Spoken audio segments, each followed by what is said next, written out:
اب میں چاہتا ہوں کہ ذرا اس آخری جو نظم ہے ان کی زندگی کی، اور جس میں میرے نزدیک ان کا پیغام جو ہے امت مسلمہ کے نام وہ جامعیت کے ساتھ آ گیا ہے، تمثیلی پیرائے میں۔ یہ ابلیس کی مجلس شورا ہے۔ میں حیران ہوتا ہوں کہ محسوس ہوتا ہے کہ آج کل کہیں یہ مجلس شورا جو ہے کہیں منعقد ہوئی ہے حال ہی میں، اور یہ 80 سال پہلے کی بات ہے۔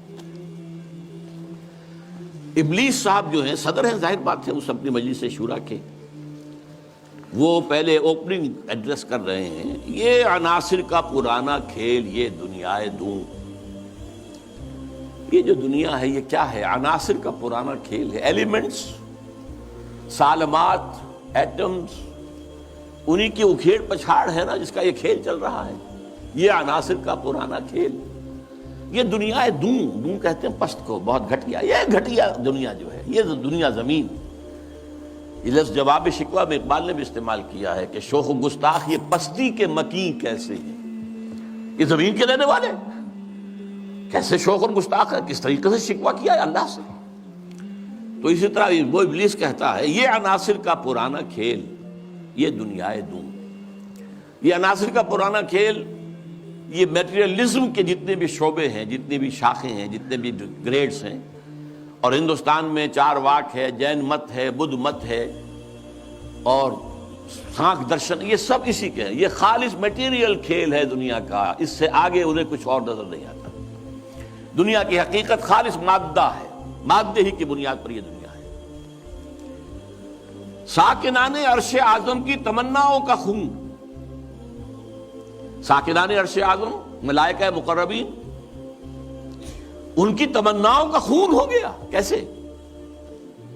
جب اللہ نے کہا تھا وَإِذْ قَالَ رَبُّكَ لِلْمَلَائِكَةِ إِنِّي جَاعِلٌ فِي الْأَرْضِ خَلِيفَةً، تو فرشتوں نے ذرا استفہام کیا تھا نا،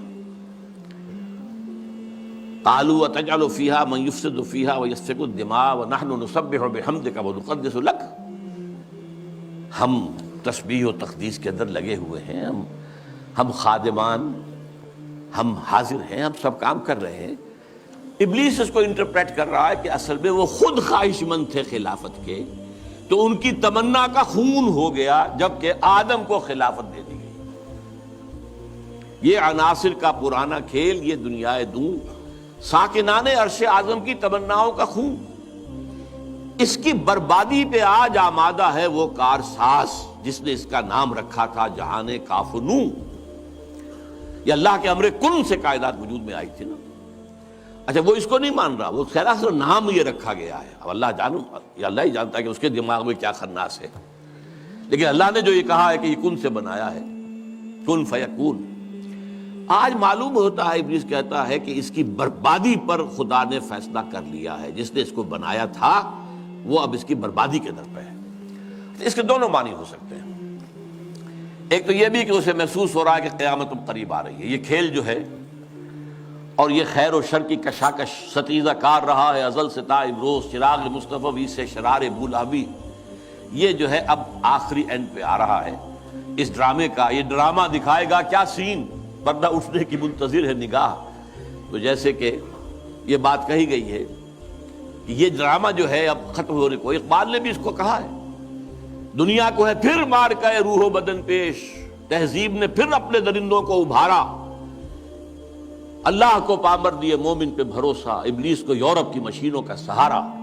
تو وہ بھی محسوس کر رہا ہے کہ شاید اب وہ قیامت ختم ہے اور یہ کھیل اب آخری سین پر آ گیا ہے، اور شاید اس کا مفہوم یہ ہو کہ اس دنیا میں ہم نے شرک کا، الہاد کا، یہ سارے بے حیائی کا، بے شرمی کا، سودی نظام کا، انسانی حاکمیت کا، یہ سارا کھیل ہم نے بنایا ہے۔ معلوم ہوتا ہے کہ یہ اب ختم ہونے پہ ہے، معلوم ہوتا ہے کہ یہ اب وہ جو کارساز ہے وہ اب اس کو آخری جو ہے اس مقابلے کے اندر ملیا بیٹ کر دینے کے در پہ ہے۔ اس کی بربادی پہ آج آمادہ ہے وہ کارساز جس نے اس کا نام رکھا تھا جہان کافنو، اور اس کے بعد اب لافزنی کر رہا ہے، میں نے یہ کیا، میں نے یہ کیا، میں نے یہ کیا، میں نے یہ کیا۔ کون ہے جو میرے اس سارے معاملے کو ختم کر سکے؟ میں نے دکھلایا فرنگی کو ملوکیت کا خواب۔ فرنگی ویسٹرن امپیریلزم، ملوکیت کا خواب، دنیا فتح کرو، کولونائز کرو، یہ تو پہلا خواب تھا. لیکن اس کے بعد انہوں نے اس سے بہتر خواب دیکھ لیا ہے کہ خامخواہ جا کر آکوپائی کرنے سے کیا فائدہ ہے. سودی نظام میں اور بینکنگ کے نظام میں اور انٹرنیشنل کمپنیوں کے نظام میں اور گلوبلائزیشن کے ذریعے اور ٹرپ کے ذریعے سے خون چوستے رہو، وہ رہے اپنی اپنی جگہ پر. ہم وہاں جا کر ان پر حملہ کریں گے، انہیں فتح کریں گے تو رد عمل بھی تو پیدا ہوگا نا، خونریزی بھی تو ہوگی. وہ کوشش بھی کرتے رہیں گے کہ وہ آزادی حاصل کریں، ہمیں ماریں گے. تو اب یہ جو نیا امپیریلزم ہے، مالیاتی امپیریلزم، یہ اب ہے. یہ سارا خواب فرنگی کو میں نے دکھایا ہے، میں نے دکھلایا فرنگی کو ملوکیت کا خواب. میں نے توڑا مسجد و دیر و کلیسا کا فسون. یہ مسجد اور دیر اور کلیسا اور مندر اور یہ اور وہ، اس کا سارا اثر میں نے ختم کر دیا. کیا کیا؟ سیکولرزم کی پٹی بڑھا دی. بھائی یہ علیحدہ انسان کا انفرادی معاملہ ہے، کوئی مسجد میں جائے، مندر میں جائے، کہیں اور جائے، وہاں جائے، یہاں جائے، کلیسا میں جائے، سینیگوگ میں جائے، کہاں جائے، کوئی نہیں، جاؤ. لیکن ملکی نظام، ملکی قانون، حکومت، ریاست، معیشت، معاشرت، اس کا کوئی تعلق کسی مذہب سے نہیں. جو بھی اثرات تھے، جو بھی ہولڈ تھا مذاہب کا، آخر خدا کو تو مانتے تھے نا. اس دور حاضر سے قبل جو ہے انسان کی گمراہی صرف ایک تھی، شرک. وہ کیا ہے؟ ایک بڑے خدا کے ساتھ چھوٹے چھوٹے خداؤں کو بھی ماننا. بڑے خدا کا انکار نہیں تھا. اب کیا کیا گیا ہے؟ اس بڑے خدا کو اٹھا کے مسجد میں بند کر دو، مندر میں بند کر دو، سینیگوگ میں بند کر دو، چرچ میں بند کر دو، اور جہاں پورا ہمارا نظام یہ ہم چلائیں گے. We are the sovereigns. Sovereignty belongs to us. ہم جو چاہے کریں. لہذا میں نے دکھلایا فرنگی کو ملوکیت کا خواب، امپیریلزم، اور میں نے توڑا مسجد و دیر و کلیسا کا فسون، سیکولرزم. میں نے ناداروں کو سکھلایا سبق تقدیر کا. ناداروں کو، غریبوں کو میں نے کہا بھائی ٹھیک ہے، یہ تمہاری قسمت ہے. تم کسان ہو، ہاری ہو، تمہاری قسمت یہی ہے، اس کی طرف سے ہے، رب کی طرف سے ہے. کوئی بغاوت کا خیال پیدا نہ ہو جائے، کہیں کو کھڑے ہو کر کوئی ریزسٹنس کی موومنٹ شروع نہ کر دینا. تقدیر ہے، دن بے تقدیر، تقدیر کے حوالے. میں نے ناداروں کو سکھلایا سبق تقدیر کا. میں نے منعم کو دیا سرمایہ داری کا جنوں. یہ لفظ منعم جو ہے عربی کا، یہ منعم بھی ہو سکتا ہے، منعم بھی ہو سکتا ہے. منعم اس میں فاعل ہے، منعم اس میں مفعول ہے. منعم نعمتیں دینے والا، منعم جس کو نعمتیں دی گئیں. یعنی یہ بھی ہو سکتا ہے کہ پہلے جن کے پاس دولت ہوتی تھی وہ اس کو خیرات کرتے تھے، صدقات کرتے تھے، خیر کے کاموں میں لگاتے تھے، پن کے ثواب کے کاموں میں لگاتے تھے. میں نے اس کے بجائے کہا بیگم پاگل ہو گئے ہو، جمع کرو سرمایہ داری. میں نے منعم کو دیا سرمایہ داری کا جنوں. اور جس کے پاس فاضل سرمایہ دولت اللہ نے دی تھی، اس کا جو طریقہ تھا کہ یسألونک ماذا ينفقون قل العفو، میں نے کہا نہیں، جو بھی ہے جمع کرو. جمع فاوعى، جس نے جمع کیا اور خوب پھر سینچ کر رکھا، سنبھال کر رکھا، بچا کر رکھا. یا کہا جمع مالا وعددہ یحسب ان مالہ اخلدہ. یہ سبق میں نے دولت مند کو سکھا دیا. تو میں نے ناداروں کو سکھلایا سبق تقدیر کا. میں نے منعم کو دیا سرمایہ داری کا جنوں. کون کر سکتا ہے اس کی آتش سوزاں کو سرد، جس کے ہنگاموں میں ہو ابلیس کا سودے دروں؟ کون ہے؟ میں نہیں ماننے کو تیار کہ ہمارے اس پورے کھیل کو کوئی طاقت ہے ایسی کہ جو ختم کر سکتی ہے. یہ لافظ نہیں کر رہا ہے. آخر کچھ خود سیلف ایشورنس کے لیے بھی کچھ ساتھیوں کی بھی دل بڑھانا ہوتا ہے نا. آخر چاہے آدمی دیکھ رہا ہو کہ I am fighting a losing battle, لیکن پھر بھی ساتھیوں کو تو برقرار رکھنے کے لیے دل بڑھانا، کوئی دل جوئی کرنا، کوئی حوصلہ دینا.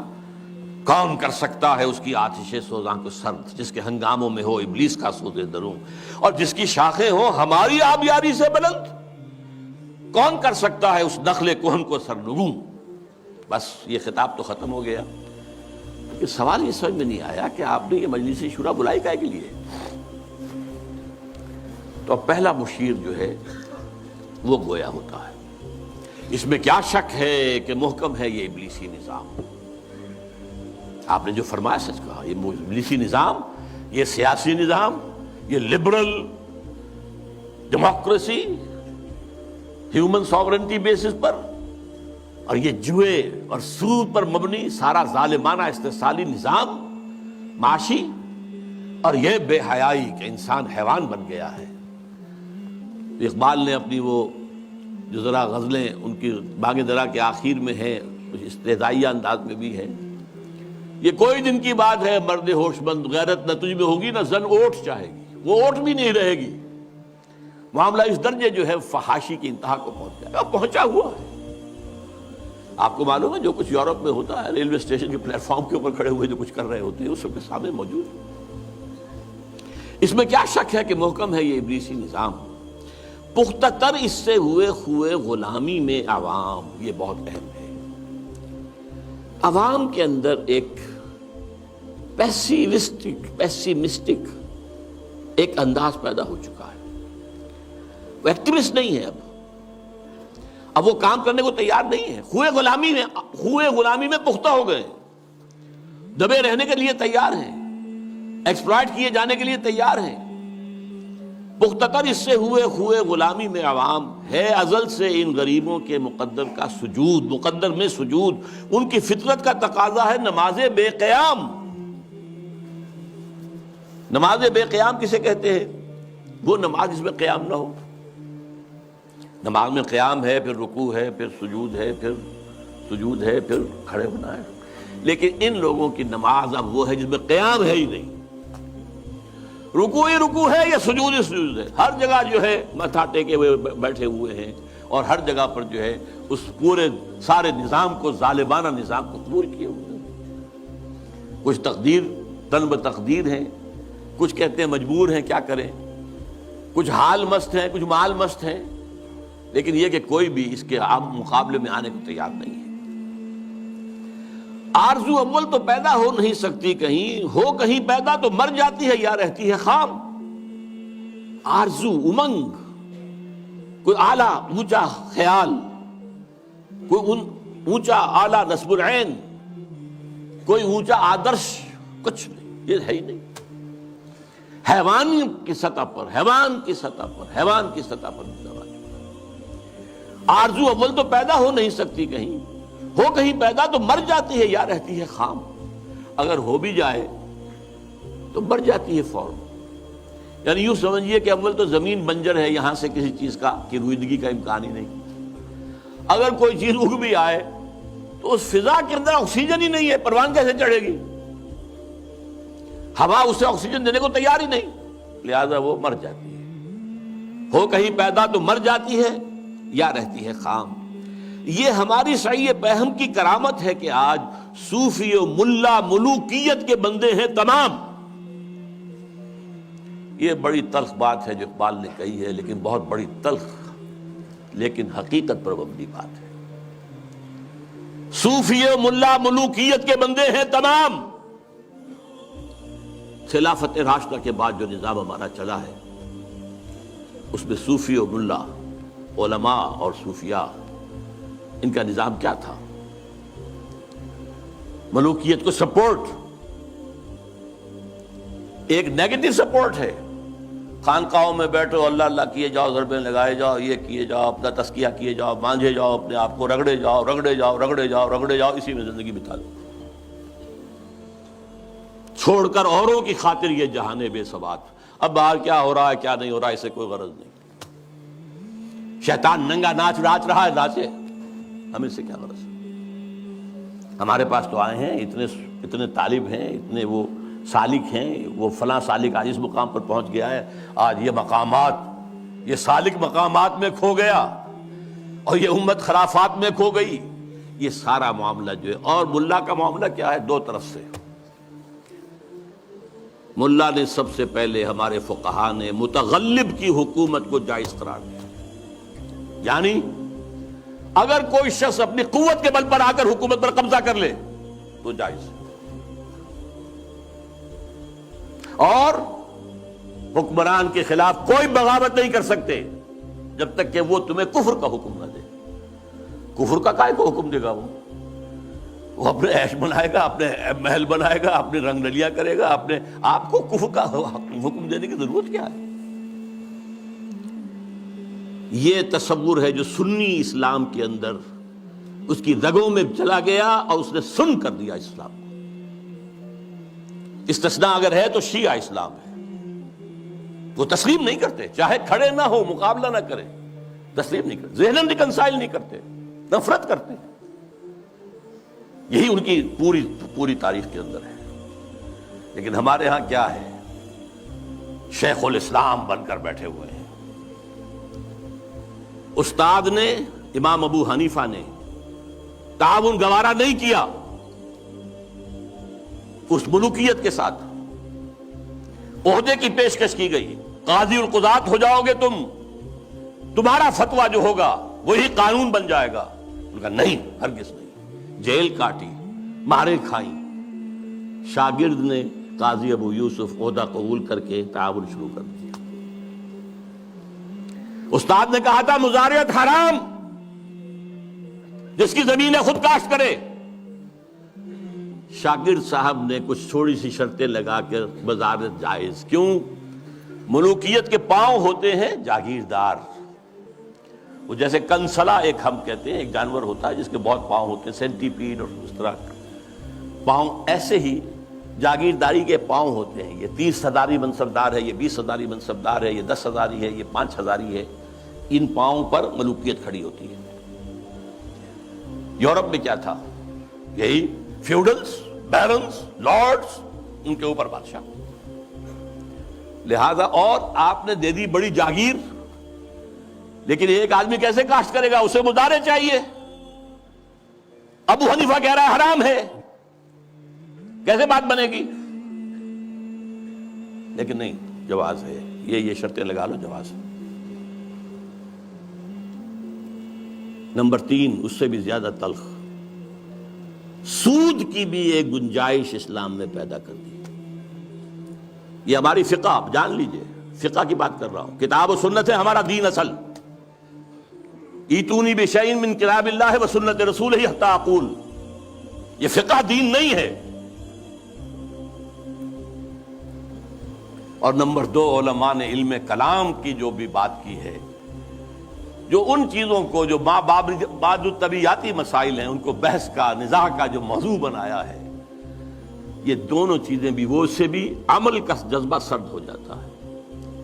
تو یہ پیسیفیکیشن جو ہے، پیسیفائی کر دینا عوام کو، طلب تقدیر ہو جانا، کوئی متغلب ہے تو کوئی بھی ہے بھائی، طاقت والا ہے، آ گیا ہے، اب تو ماننا ہے، اب تو وہی امیر المومنین ہے، اب تو اسی کا حکم ماننا ہے، الا یہ کہ وہ کفر کا حکم دے، بس۔ اور یہ کہ جاگیرداری جو ہے وہ جائز ہے، حالانکہ آپ کے علم میں رہنا چاہیے، پہلا مجدد اور مجدد کامل عمر بن عبدالعزیز، انہوں نے صرف 2 کام ہی تو کیے تھے نا، کیا تجدید کی تھی؟ ابھی نہ فرقہ بدت پرستی تھی، نہ فرقہ بندی تھی، نہ علم کلام تھا، نہ شاعرہ تھے، نہ اور لوگ تھے، کوئی پیسے تھی ہی نہیں۔ 2 ہی چیزیں تھی، ایک موروثی بادشاہت اور دوسرے جاگیریں، 2 ہی تو کام کیے انہوں نے۔ انہوں نے کہا مجھے چونکہ نامینیٹ کیا ہے ایک شخص نے خلیفہ، میں نہیں تیار ہوں اس کو قبول کرنے کے لیے، الا یہ کہ لوگ چاہیں۔ لوگوں نے کہا ہم چاہتے ہیں، ٹھیک ہے، پہلی کی بات ختم ہو گئی۔ دوسری، انہوں نے منگائی قینچی اور ساری دستاویزات منگوا لی جو جاگیریں دی گئی تھیں ان سے پہلے، اور وہ سب قینچی سے، شریڈر اس وقت تک ایجاد نہیں ہوا تھا، بڑا ورنہ آسان کام ہو جاتا، وہ قینچی سے سارے قطر قطر کے پھینک دی، کوئی جاگیر نہیں۔ لیکن اس کے بعد کیا ہوا؟ جاگیرداری بھی آئی، غیر حاضر زمینداری آئی، یہ سارے شیطانی جو ہے چکر سارے کے سارے آ گئے۔ تو فرمایا یہ ہماری سعی پہم کی کرامت ہے کہ آج صوفی و ملا ملوکیت کے بندے ہیں تمام۔ طب مشرق کے لیے موضوع یہی افیون تھی، ورنہ قوالی سے کچھ کم تر نہیں علم کلام۔ قوالی بھی کیا کرتی ہے؟ آپ کے قواعد عملی کو ختم کر کے سر دھنتے رہی ہے۔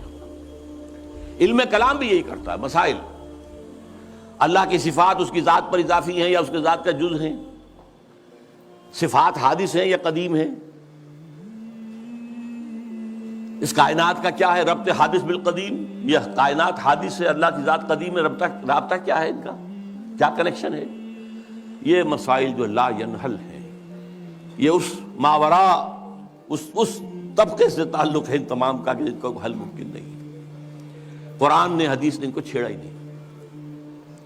ہیں اپنی جگہ مسائل ہیں، فلسفے میں بحثیں ہوتی ہیں، گفتگویں ہوتی ہیں، لیکن یہ کہ ان کو موضوع بنا لینا، انہی پر بحثیں ہونا۔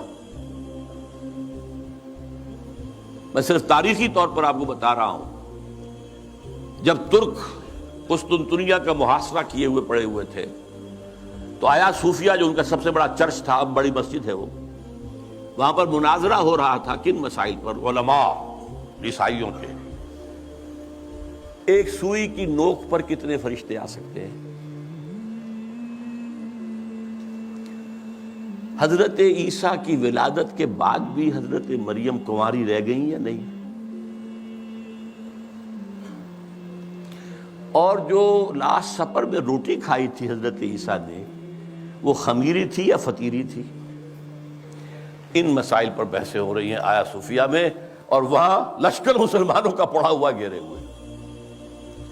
یہی حال ہمارا ہے ہندوستان میں، انگریز آ چکا ہے، بنگال سے آگے بڑھ رہا ہے، ہماری حکومتیں جو چھوٹے چھوٹے یہ ہیں سلطان بیٹھے ہوئے ہیں، نواب ختم ہو رہے ہیں، اور ہمارے علماء میں سے دو ٹاپ کے علماء، دو جن کا میں اس وقت نام نہیں لینا چاہتا کہیں خامخواہ ایک سوء ظن اشخاص سے نہ ہو جائے، کن مسائل پر گفتگو کر رہے ہیں؟ اللہ جھوٹ بول سکتا ہے یا نہیں؟ آپ کے نہیں بول سکتا تو اس کا مطلب اللہ کل شیء قدیر نہیں ہے، اور بول سکتا ہے تو پھر اس کی وہ شان نہیں رہی باقی تنزیہ۔ اللہ کوئی دوسرا محمد بنانے پر قادر ہے یا نہیں؟ اگر ہے تو اس کا مطلب بے نظیر تو نہ ہوئے محمد صلی اللہ علیہ وسلم۔ یہ مسائل بحثیں ہوتی تھی، بڑے علماء، منطقی علماء اس پر بحث کرتے۔ تو یہ ہے طب مشرق کے لیے موضوع یہی افیون تھی، ورنہ قوالی سے کچھ کمتر نہیں علم الکلام۔ ہے طواف و حج کا ہنگامہ اگر باقی تو کیا، کند ہو کر رہ گئی مومن کی تیغ بے نیام۔ یہ طواف و حج کا ہنگامہ ہے، 30-40 لاکھ آدمی آ جاتے ہیں، جمع ہو جاتے ہیں۔ وہ اقبال کے زمانے میں تو شاید ابھی 2-3 لاکھ ہی ہوتے ہیں، واللہ عالم، بہرحال۔ لیکن یہ کہ مومن کی تیغ تو بے نیام جو ہے رہ گئی ہے، ختم ہو گئی ہے، لہذا کوئی ڈرنے کی ضرورت ہی نہیں۔ کیوں گھبرا رہے ہیں آپ؟ کس کی نومیدی پہ حجت ہے یہ فرمان جدید؟ ہے جہاد اس دور میں مرد مسلمان پر حرام۔ یہ جو آپ نے مجلس بلائی ہے اور آپ نے اتنا عمدہ انوگرل ایڈریس بھی ادا کیا ہے ہمیں، یہ کس کی طرف سے کوئی نا امیدی کسی بات آپ پر آ گئی ہے؟ نومیدی یا سنگیزی کوئی ہے آپ کے اندر پیدا ہو رہی ہے؟ وہ کون سا سبب ہے؟ کس کی نومیدی پہ حجت ہے یہ فرمان جدید؟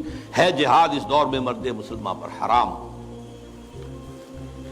دوسرا بشیر بولتا ہے، خیر ہے سلطانی جمہور کا غوغا کے شر، تو جہاں کے تازہ فتنوں سے نہیں ہے باخبر۔ یہ پہلے مشیر کو مخاطب کر کے کہہ رہا ہے، تم واقف نہیں ہو دنیا میں جو نئے نئے فتنے اٹھ گئے ہیں، ابلیسیت کو چیلنج کرنے کے لیے بڑی چیزیں آ گئی ہیں۔ اب یہ سلطانی جمہور کا زمانہ آ رہا ہے، ہم نے تو ملوکیت بنائی تھی، بادشاہت بنائی تھی، امپیریلزم بنائی تھی، یہ کیا ہوا ہے؟ یہ بادشاہت ختم ہو رہی ہے، یہ فرینچ ریولوشن آ چکا ہے، یہ کیا ہو رہا ہے؟ سلطانی جمہور، خیر ہے سلطانی جمہور کا غوغا کے شر، تو جہاں کے سارا فتنوں سے نہیں ہے باخبر۔ اس کے جواب میں پہلا مشیر جو کچھ کہہ رہا ہے، میں سمجھتا ہوں یہ ماسٹر پیس ہے اس نظم کا حصہ۔ میں ہوں باخبر، میں جانتا ہوں، مجھے بے خبر نہ سمجھو، ہوں، مگر میری جہاں بینی بتاتی ہے مجھے میں یہ پوری دنیا کو میں نے دیکھا بھالا ہے، سمجھا ہے، سمجھایا ہے، وہ مجھے بتاتی ہے جو ملوکیت کا ایک پردہ ہو کیا اس سے خطر؟ یہ تو ملوکیت کا ایک پردہ ہے، یہ جمہور کی حاکمیت وہی گند ہے، وہی شرک ہے، وہی کفر ہے، وہی خباثت ہے، وہی غلاظت ہے جو ایک فرد کی حاکمیت۔ کیا فرق پڑا؟ Why do you fear؟ ہمیں کون چیلنج کر رہا ہے اس میں؟ کسی نے خدا کی بات کی ہے؟ ہوں، مگر میری جہاں بینی بتاتی ہے مجھے جو ملوکیت کا ایک پردہ ہو کیا اس سے خطر؟ ہم نے خود شاہی کو پہنایا ہے جمہوری لباس، جب ذرا آدم ہوا ہے خود شناس و خود نگر۔ یہ تو ہم نے خود بادشاہت کو یہ جمہوری لبادہ اڑا دیا ہے، اس لیے کہ اب انسان ذرا خود شناس ہو گیا ہے، کچھ اپنی حیثیت بھی سمجھنے لگا ہے، سیلف امپورٹنس، سیلف کانشسنس، خود نگر، اپنے حقوق کی بھی نگرانی چاہتا ہے، میں بھی کچھ ہوں، صرف بات صحیح تو نہیں ہے۔ اچھا بھائی لڑو، ایک لبادہ اڑا دو، سب کے سروں کے اوپر وہ گندگی تھوڑی تھوڑی بانٹ کے رکھ دو۔ اور یہ ذہن میں رکھ لیجئے، علامہ اقبال کا یہ ویژن بہت گہرا ہے اور بہت عمدہ ہے۔ ہر کجا بینی جہان رنگ و بو، کہ از خاکش بروید آرزو، یا ز نور مصطفیٰ اورا بہاست، یا ہنوز اندر تلاش مصطفیٰ است۔ دنیا میں جہاں کہیں بھی تمہیں کوئی نور نظر آئے گا، کوئی خیر، کوئی بھلائی کی بات جس سے کوئی آرزو جو ہے، وہ جو کہا تھا کہ آرزو اول تو پیدا ہو نہیں سکتی کہیں، وہ آرزو امنگ پیدا ہو انسان کے اندر، یا تو نور مصطفیٰ کا ظہور ہو رہا ہے، یہ وہی روشنی ہے جو مصطفیٰ نے دی تھی صلی اللہ علیہ وسلم، یا ابھی انسان اسی نور مصطفیٰ کی تلاش میں جا رہا ہے۔ یہ جو ڈائلیکٹیکل پروسیس چل رہا ہے دنیا میں، یہ کشاں کشاں جا رہا ہے اسی نظام کی طرف جو محمد نے دیا تھا صلی اللہ علیہ وسلم۔ یہ بات تو بعد میں بھی آئے گی ذرا، اس وقت یہ ہے کہ یہ خود شناسی اور خود نگری یہ محمد کی ادا کرتا ہے صلی اللہ علیہ وسلم۔ یہ خلیفہ راشد نمبر 2 ہیں حضرت عمر فاروق، جن کا تاریخی جملہ ہے، ایک صوبے کے گورنر نے، غالباً ایران کے گورنر نے، حضرت سعد بن ابی وقاص تھے غالباً، انہوں نے اپنے مکان کے باہر ڈیوڑی بنا دی اور ایک پہرے دار کھڑا کر دیا۔ اب یہ تو نہیں کہ ہر وقت کوئی آئے اور ملنے کے لیے تیار ہو، آخر گورنر ہے، اس کا بھی کوئی پرائیویسی ہوتی ہے، ٹائم ہے۔ پرچہ نویس ہوتے تھے، انہوں نے خبر بھیج دی حضرت عمر کو کہ سعد نے یہ کام کیا ہے۔ آپ نے خط دے کر ویلچی کو بھیجا اور کہا پہلے جا کر اس ڈیوڑی کو آگ لگا دینا اور پھر میرا یہ خط دینا۔ اور خط میں کیا لکھ؟ انسانوں کو ان کی ماں نے آزاد جنا تھا، تم کون ہوتے انہیں اپنا غلام بنانے کے لیے؟ Who are you؟ تم نے انہیں اپنا غلام بنا لیا۔ یہ حریت جس کا لوہا مانا ہے ایچ جی ویلز نے، انہیں کوٹ کیا ہے، لا فضل لعربی علی عجمی ولا لعجمی علی عربی ولا لاسود علی احمر ولا لاحمر علی اسود الا بالتقوی۔ کسی عرب کو کسی اجمی پر فضیلت نہیں، کسی اجمی کو کسی عرب پر فضیلت نہیں، کسی گورے کو کسی کالے پر نہیں، کسی کالے کو کسی گورے پر نہیں، سوائے تقوی کے۔ یہ کوٹ کر کے کہتا ہے، although the sermons of human fraternity, freedom and equality were said before also, and we find a lot of such sermons in Jesus of Nazareth, but it must be admitted that it was Muhammad sallallahu alaihi wasallam who for the first time in history established a society based on these principles۔ یہ ہے حریت۔ تو کہتے ہیں ہم نے خود شاہی کو پہنایا ہے جمہوری لباس، جب ذرا آدم ہوا ہے خود شناس و خود نگر۔ یہ خود شناسی اور خود نگری محمد کی عطا کرتا ہے صلی اللہ علیہ وسلم۔ کاروبار شہریاری کی حقیقت اور ہے، یہ وجود میر و سلطان پر نہیں ہے منحصر۔ یہ بادشاہ ہو ایک بیٹھا ہوا، اس کی کوئی جو ہے میر ہوں، سلطان ہوں، نہیں۔ کاروبار شہریاری جو ہے حکومت اور ملوکیت کی اس اصل حقیقت کچھ اور ہے۔ وہ کیا ہے؟ اگلے شعر میں بیان ہو رہی ہے۔ مجلس ملت ہو یا پرویز کا دربار ہو، مجلس ملت کانگریس، نیشنل کانگریس، پرویز کا دربار شہنشاہ کا دربار، وہ جمہوریت اور یہ ملوکیت۔ مجلس ملت ہو یا پرویز کا دربار ہو، ہے وہ سلطان غیر کی کھیتی پہ ہو جس کی نظر۔ بادشاہ تو وہ ہوتا ہے جو غیر کی کھیتیوں کے اوپر ڈال کر وہاں سے کھینچ لینا چاہتا ہو، وہاں ان کو لوٹنا چاہتا ہے، وہ بادشاہ تھا۔ وہ بادشاہ جو ہے کبھی فرعون تھا اور کبھی نمرود تھا اور کبھی اور تھے، نماردہ تھے اور تھے، لیکن یہ کہ اب یہ ہے کہ وہ امپیریلزم کی شکل میں آیا ہے۔ پورا ایشیا کالونائز ہوا تھا اور اب تو پوری دنیا کو وہ اپنے world bank, IMF، globalization, TRIPS, ان کے شکنجے میں کس لینا چاہتے۔ تو نے کیا دیکھا نہیں مغرب کا جمہوری نظام، چہرہ روشن اندروں چنگیز سے تاریک تر۔ یہ مغرب کا جمہوری نظام کیا ہے؟ بڑا روشن ہے، بہت، ہم بھی بڑے متاثر ہوتے ہیں۔ دیکھیں کتنا بڑا ملک ہے، صدارت کا انتخاب ہوا ہے، کس سموتھلی وہ پچھلا ہٹ گیا، دوسرا آ گیا، کوئی خون ریزی نہیں، کوئی دنگا نہیں، کوئی فساد نہیں، کچھ نہیں۔ ہماری طرح تو نہیں ہوتا، بلکہ شکست کھانے والا فوراً جا کے مبارکباد دے دیتا ہے، بجائے اس کے کہ دھاندلی ہوئی ہے، دھاندلی ہوئی ہے، دھاندلی ہوئی ہے، وہ جو ہمارے ہاں ہوتا ہے۔ تو اب اس سے ہم متاثر تو ہوتے ہیں، لیکن سوال تو یہ ہے کہ یہ سارا نظام کیا ہے؟ یہ دنیا کو نچوڑنے کا جو نظام بنایا جا رہا ہے، اس گلوبلائزیشن کے اندر جو خباثتیں ہیں وہ ہم نہیں جانتے، اہل یورپ جانتے ہیں، اہل امریکہ جانتے ہیں۔ سیاٹل میں ہنگامے وہاں ہوئے تھے، گلوبلائزیشن کی کانفرنسز جو ہوئی ہیں، ڈیووس میں ہنگامہ یورپ میں ہوا ہے، پھر واشنگٹن میں ہوا ہے۔ ہمیں تو پتہ بھی نہیں کیا ہو رہا، ہماری قسمتوں کے سودے ہوتے ہیں، ہماری حکومتیں جو بھی ہیں وہ دستخط کر کے آ جاتی ہیں، اللہ خیر صلی اللہ۔ ایک اور جگہ اس جمہوریت کے بارے میں اقبال جو کہتا ہے وہی ساز کہن مغرب کا جمہوری نظام، جس کے پردوں میں نہیں غیرض نوائے قیصری، دیو استبداد جمہوری قبا میں پائے کوب۔ پائے کوب پاؤں مارنا، جیسے کہ کوئی ڈانسر جو ہے وہ اپنے پاؤں زمین کے اوپر مارتی ہے یا مارتا ہے۔ دیو استبداد جمہوری قبا میں پائے کوب، تو سمجھتا ہے یہ آزادی کی ہے نیلم پری؟ کیا بتاؤں کیا ہے؟ اچھا، لیکن اب تیسرا مشیر بولتا ہے، روح سلطانی رہے باقی تو پھر کیا اضطراب؟ اگر یہ ملوکیت رہے باقی کسی نہ کسی شکل میں، روح سلطانی باقی رہے تو پھر ہمیں کوئی حرج نہیں، امپیریلزم موجود رہے تو ہمیں کوئی اعتراض نہیں، ہیومن ساورنٹی موجود رہے تو ہمیں کوئی اعتراض نہیں، روح سلطانی رہے باقی تو پھر کیا اضطراب ہے؟ مگر کیا اس یہودی کی شرارت کا جواب، وہ کلیم بے تجلی، وہ مسیح بے صلیب، نیست پیغمبر ولیکن در بغل دارت کتاب۔ اب یہ کس کی طرف اشارہ ہو رہا ہے؟ کارل مارکس کی طرف۔ یہودی، جرمنی کا رہنے والا، 1818 میں پیدا ہوا ہے۔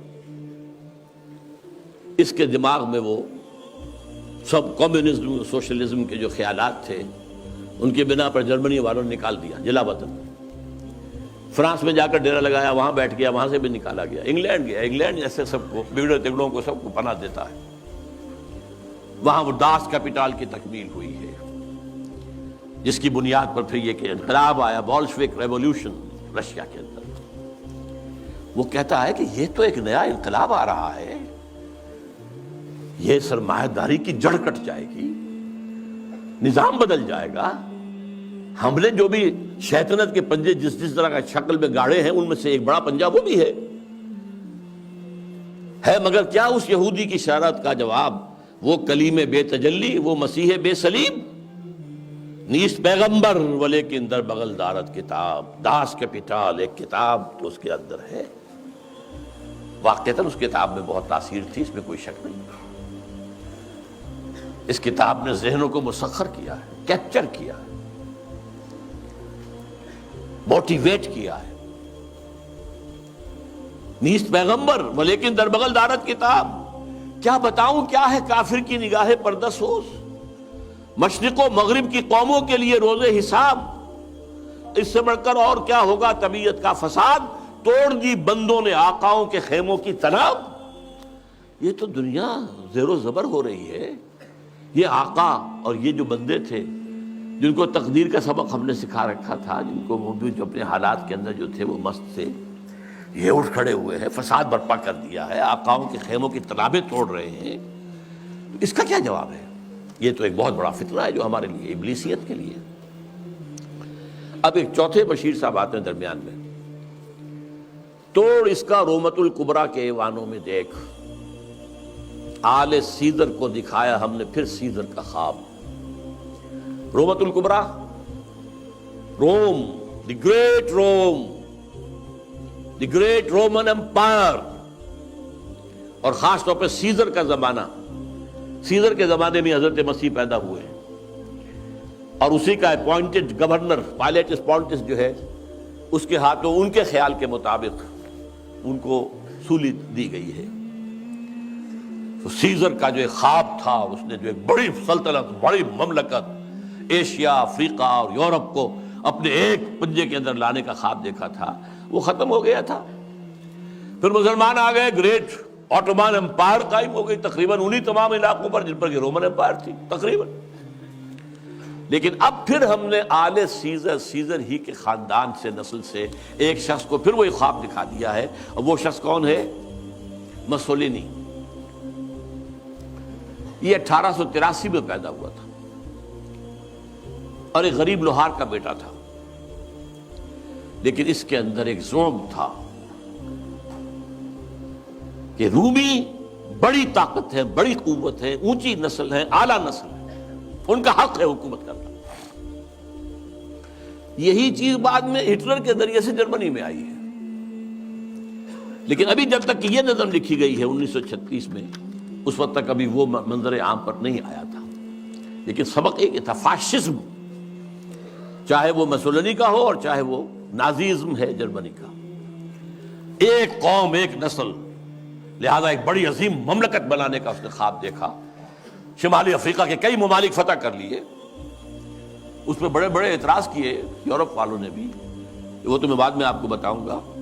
لیکن یہ ہے کہ یہ چوتھے مشیر نے کہا کہ ہم نے توڑ پیدا کر دیا ہے، کمیونزم کا راستہ روکنے کے لیے یہ فاشزم آ گیا ہے، تم گھبراؤ نہیں۔ توڑ اس کا رومت الکبریٰ کے ایوانوں میں دیکھ، آل سیزر کو دکھایا ہم نے پھر سیزر کا خواب۔ کون بحر روم کی موجوں سے ہے لپٹا ہوا، گاہ بالت چوں سنوبر گاہ نالت چوں رباب۔ یہ کون ہے جو بحر روم کی موجوں سے لپٹا ہوا؟ بہت بڑا اس نے بحری بیڑا بنایا تھا، شمالی افریقہ کو فتح کرنے کے لیے بحری بیڑے کی ضرورت تھی۔ اٹلی، آخر اسی نے تو فتح کیا تھا لیبیا کو، پھر وہ حبشہ کی طرف آیا، ایریٹریا کی طرف آیا، بڑھ رہا تھا۔ اس پر جب اعتراض ہو رہا تھا، اگرچہ اس کو تو قتل کر دیا اسی کے جو لوگ تھے اس کی پارٹی کے 1945 میں، بہرحال وہ ایک فلسفہ دے گیا تھا۔ اقبال کی ایک اور نظم ہے، وہ میں تیزی سے آپ کو پڑھ کر سنا دیتا ہوں۔ جب ویسٹ میں بہت تنقید ہوئی مسولینی پر، تو جواب میں وہ کہتے ہیں، علامہ اقبال کہتے ہیں مسولینی کی زبان سے، یا مسولینی کہتا ہے علامہ اقبال کی زبان سے، کیا زمانے سے نرالا ہے مسولینی کا جرم؟ بے محل بگڑا ہے معصومان یورپ کا مزاج۔ یہ معصوم بیٹھے ہوئے انگریز اور یہ فرانسیسی، یہ بڑے معصوم قوم ہے، یہ کہتے ہیں کہ یہ کیا کر رہا ہے مسولینی، یہ کیا جو ہے خوریزی کر رہا ہے؟ کیا زمانے سے نرالا ہے مسولینی کا جرم؟ بے محل بگڑا ہے معصومان یورپ کا مزاج ہے، میں پھٹکتا ہوں تو چھلنی کو برا لگتا ہے۔ کیوں؟ چھاج پھٹکتا ہے، چھلنی جو ہے اس کے اندر سے وہ چیز کوئی نکلتی ہے۔ میں پھٹکتا ہوں تو چھلنی کو برا لگتا ہے، کیوں؟ ہے سبھی تہذیب کے اوزار، تو چھلنی میں چھاج۔ میرے سودائے ملوکیت کو ٹھکراتے ہو تم نے کیا توڑے نہیں کمزور قوموں کے زجاج؟ تم نے لوٹے بے نوا سیرا نشینوں کے خیام، تم نے لوٹی کشت دہقاں، تم نے لوٹے تخت و تاج۔ پردہ تہذیب میں غارت گری آدم کشی، کل روا رکھی تھی تم نے، میں روا رکھتا ہوں آج۔ یہ ہے مسولینی کا جو موقف تھا جو علامہ اقبال نے بیان کیا۔ بہرحال اب پھر تیسرا مشیر بولتا ہے، میں تو اس کی عاقبت بینی کا کچھ قائل نہیں جس نے افرنگی سیاست کو کیا یوں بے حجاب۔ کہ میں تو کچھ زیادہ قائل نہیں ہوں اس مسولینی کی کوئی عاقبت اندیشی، یہ ہمارے کام کا آدمی نہیں ہے۔ افرنگی سیاست کو اس طرح بے حجاب کر دیا کہ تم بھی لٹیرے ہو، تم نے بھی خوریزیاں کی ہیں، تم نے بھی ملک لوٹے ہیں، تم نے بھی لوگوں کے خون چوسے، میں کر رہا ہوں تو کون سا نیا جرم ہے؟ کیا زمانے سے نرالا ہے مسولینی کا جرم؟ وہ کہتا کہ یہ تو اصل میں یہ اشتراکیت کے خلاف، تو یہی جو ویسٹرن کیپٹلزم ہے یہی تو اصل دفاع بن سکتا تھا، اور اسی کو مسولینی کمزور کر رہا ہے۔ میں تو اس کی عاقبت بینی کا کچھ قائل نہیں جس نے افرنگی سیاست کو کیا یوں بے حجاب۔